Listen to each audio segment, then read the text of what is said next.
Subscribe to our channel, press the bell icon and never miss an update from Latestly. Excellencies, नमस्कार। आज one सन, one world, one grid इसके launch पर आप सभी का स्वागत है। वन सन, वन वर्ल्ड, वन ग्रिड की मेरी कई सालों पुरानी परिकल्पना को आज इंटरनेशनल सोलर अलायंस और यूके के ग्रीन ग्रिड इनिशिएटिव के पहल से एक ठोस रूप मिला है। एक्सेलेंसीज, इंडस्ट्रियल रिवॉल्यूशन को फॉसिल फ्यूल से ऊर्जा दी थी। फॉसिल फ्यूल्स के उपयोग से कई देश तो समृद्ध हुए, किंतु हमारी धरती, हमारा पर्यावरण निर्धन हो गए। फॉसिल फ्यूल्स की होड़ ने जियो पॉलिटिकल तनाव भी खड़े किए, लेकिन आज टेक्नोलॉजी ने हमें एक बेहतरीन विकल्प दिया है। एक्सेलेंसीज, हमारे यहां हजारों वर्ष पूर्व सूर्योपनिषद में कहा गया है, सूर्याद भवन्ति भूतानि सूर्येण पालिताति तू, अर्थात सब कुछ सूर्य से ही उत्पन्न हुआ है, सबकी ऊर्जा का स्रोत सूर्य ही है और सूर्य की ऊर्जा से ही सबका पालन होता है।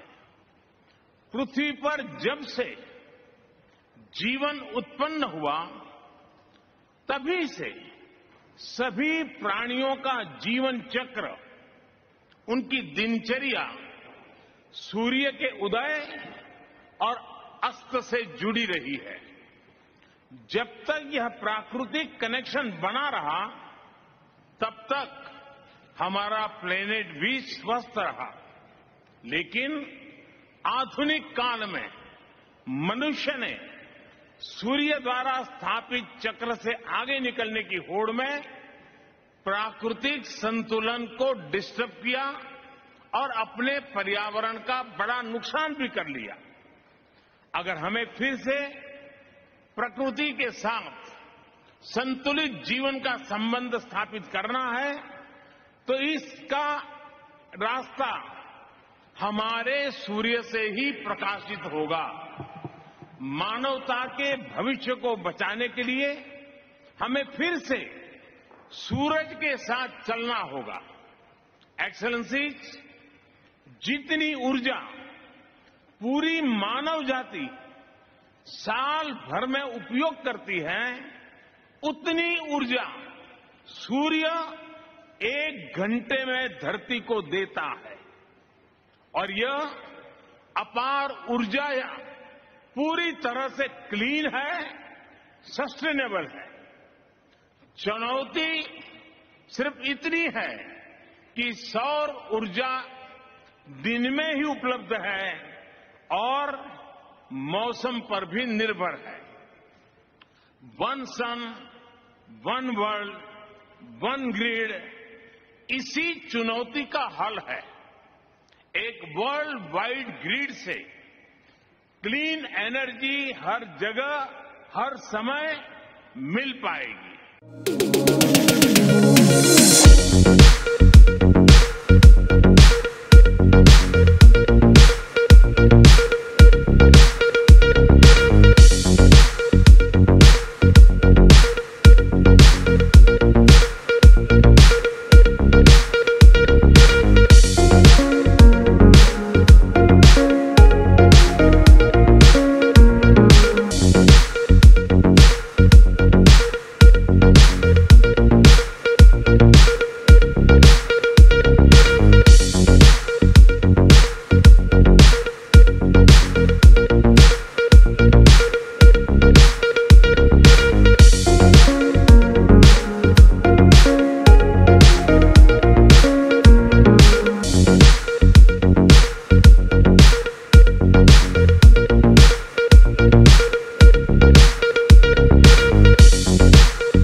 Excellencies, infrastructure for resilient island states Iris का लॉन्च एक नई आशा जगाता है, नया विश्वास देता है।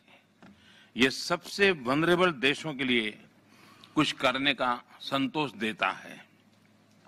मैं इसके लिए coalition for disaster resilient infrastructure CDRI को बधाई देता हूं।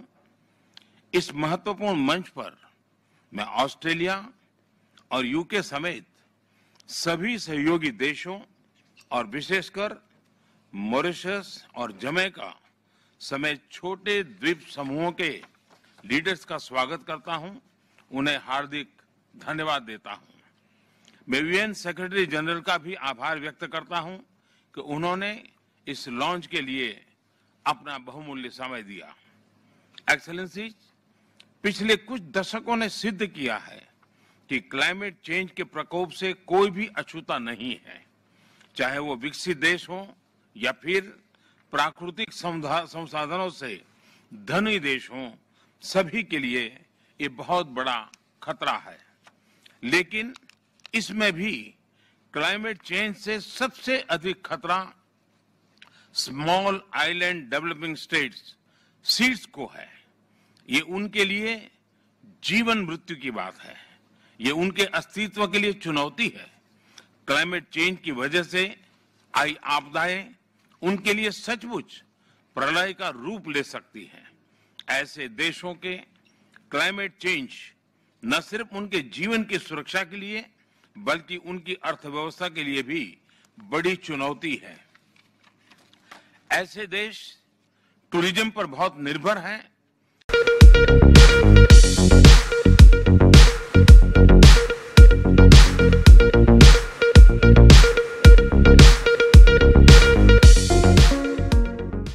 फ्रेंड्स, क्लाइमेट चेंज पर इस वैश्विक मंथन के बीच मैं भारत की ओर से इस चुनौती से निपटने के लिए 5 अमृत तत्व रखना चाहता हूं, पंचामृत की सौगात देना चाहता हूं।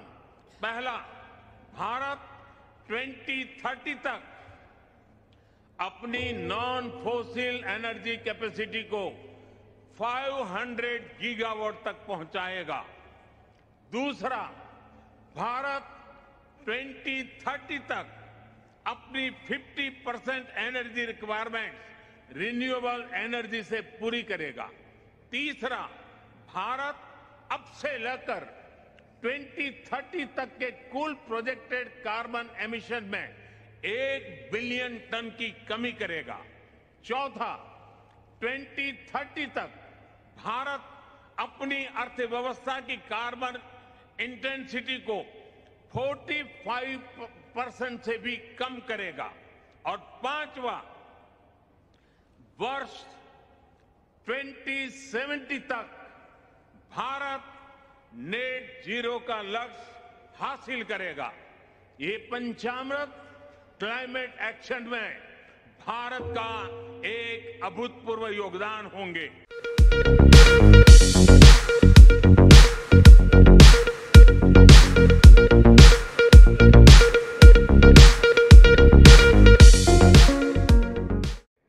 फ्रेंड्स, जब मैं पहली बार क्लाइमेट समिट में पेरिस आया था तब मेरा यह इरादा नहीं था कि दुनिया में हो रहे अनेक वायदों में एक वायदा अपना भी जोड़ दूं। मैं पूरी मानवता के लिए एक चिंता के साथ आया था। मैं उस संस्कृति के प्रतिनिधि के रूप में आया था जिसने सर्वे भवन्तु सुखिनः अर्थात सभी सुखी रहे का संदेश दिया है। और इसलिए मेरे लिए पेरिस में हुआ आयोजन एक समिट नहीं, सेंटिमेंट था, एक कमिटमेंट था।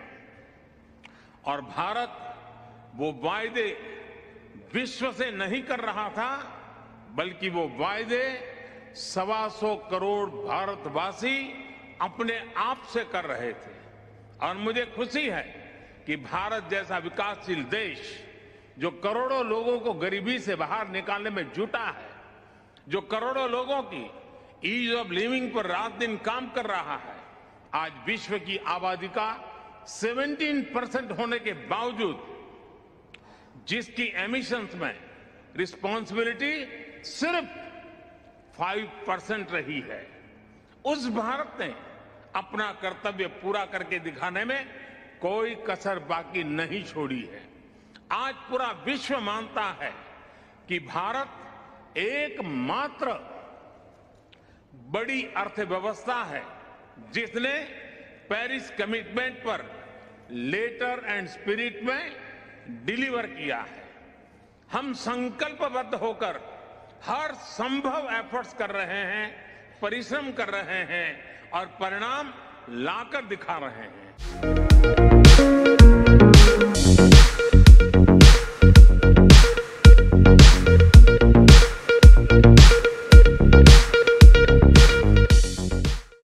फ्रेंड्स, आज जब मैं आपके बीच आया हूं तो भारत के ट्रैक रिकॉर्ड को भी लेकर के आया।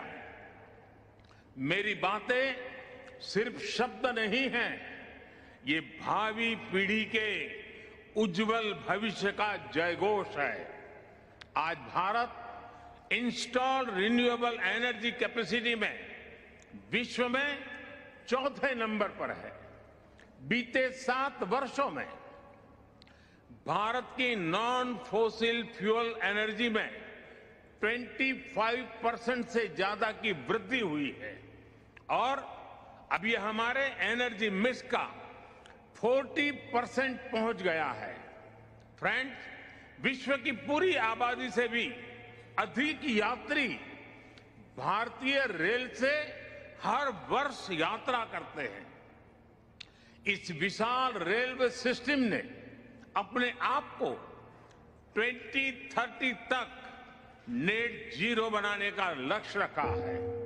अकेली इस पहल से सालाना 60 मिलियन टन एमिशन की कमी होगी।